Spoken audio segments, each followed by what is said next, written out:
ជំរាបសួរសួស្តីពុកម៉ែបងប្អូនទាំងអស់គ្នាសូមស្វាគមន៍សាជាថ្មីមកកាន់ KH Farm ដែលថ្ងៃនេះដែរយើងមានប្រធានបទថ្មីមួយចង់មកចែករំលែកដល់ពុកម៉ែបងប្អូនទាំងអស់គ្នាដែលប្រធានបទដែលយើងនឹងលើកយកមកពិភាក្សាហ្នឹងគឺអំពីជំងឺផ្ដាសាយតើនៅពេលដែលយើងមានជំងឺផ្ដាសាយហ្នឹងតើយើងគួរធ្វើម៉េចដើម្បីឲ្យយើងនេះឆាប់ជាបានអញ្ចឹងយើងដឹងហើយថានៅក្នុងខែហ្នឹងគឺរៀងត្រជាក់ឧស្សាហ៍ភ្លៀងអញ្ចឹងណា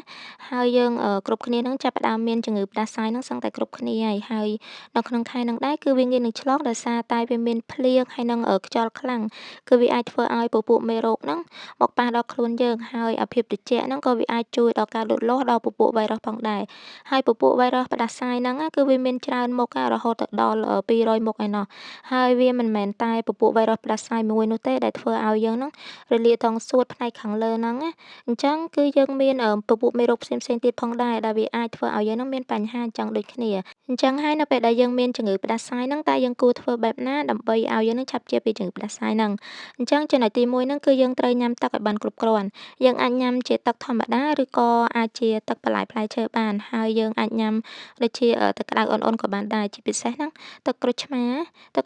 អ៊ុនៗហ្នឹងគឺអាហ្នឹងគឺយើងញ៉ាំទៅល្អឬក៏យើងអាចលាយជាមួយនឹងទឹកឃ្មុំក៏បានដែរគឺវាជួយការពារឲ្យយើងហ្នឹងកុំឲ្យយើងបាត់បង់ជាតិទឹកច្រើនអញ្ចឹងចំណុចទី2គឺសំខាន់គឺយើងត្រូវសម្រាលបានគ្រប់គ្រាន់ដោយសារតែរាងកាយរបស់យើងម្នាក់ៗ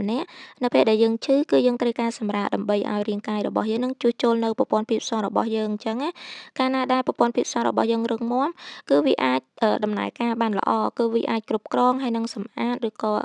កម្ចាត់នៅពពួកមេរោគទាំងឡាយផ្សេងៗបានសម្រាប់អាការៈឈឺកគឺយើងអាចលេបឬក៏បៀមថ្នាំអាហ្នឹងក៏អាចជួយយើងបានផងដែរហើយយើងក៏អាចលេបឬក៏ប្រើប្រាស់ថ្នាំមួយចំនួនបានដើម្បីអាចបន្ធូរបន្ថយនៅអាការៈមួយចំនួនដូចជាតឹងច្រមុះក្តៅខ្លួនឬក៏ឈឺខ្លួនប្រាណជាដើមហើយបើសិនជាយើងបានអនុវត្តនៅវិធីខាងលើហើយប៉ុន្តែនៅមិនទាន់ធូរហើយរឹតតែធ្ងន់ធ្ងរហ្នឹងគឺយើងគួរតែរុះរាន់ជួបជាមួយនឹងគ្រូពេទ្យបើសិនណាដែលយើងផ្ដាសាយហើយធ្ងន់អញ្ចឹងណាហើយមានអាការៈដូចជាក្តៅខ្លាំងពេកឬក៏តឹងច្រមុះខ្លាំងពេកអីអញ្ចឹងណាគឺយើងគួរតែជួបជុំនឹងគ្រូពេទ្យហើយព្រោះពេលខ្លះគឺវាមិនមែនជាផ្ដាសាយធំឬក៏ផ្ដាសាយធម្មតានោះទេហើយជាពិសេសហ្នឹងកាលណាតែយើងក្តៅខ្លួនខ្លាំងឬក៏យើងក្អកយូរអត់បាត់អីអញ្ចឹងណា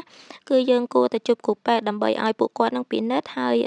ធ្វើរោគវិនិច្ឆ័យហើយនឹងផ្ដល់ថ្នាំហ្នឹងឲ្យបានត្រឹមត្រូវអញ្ចឹងណាអូខេអញ្ចឹងសម្រាប់វិធីខ្លះៗដើម្បីឲ្យអាការៈផ្ដាសាយរបស់យើងនឹងឆាប់ជាគឺខ្ញុំមានតែប៉ុណ្្នឹងទេ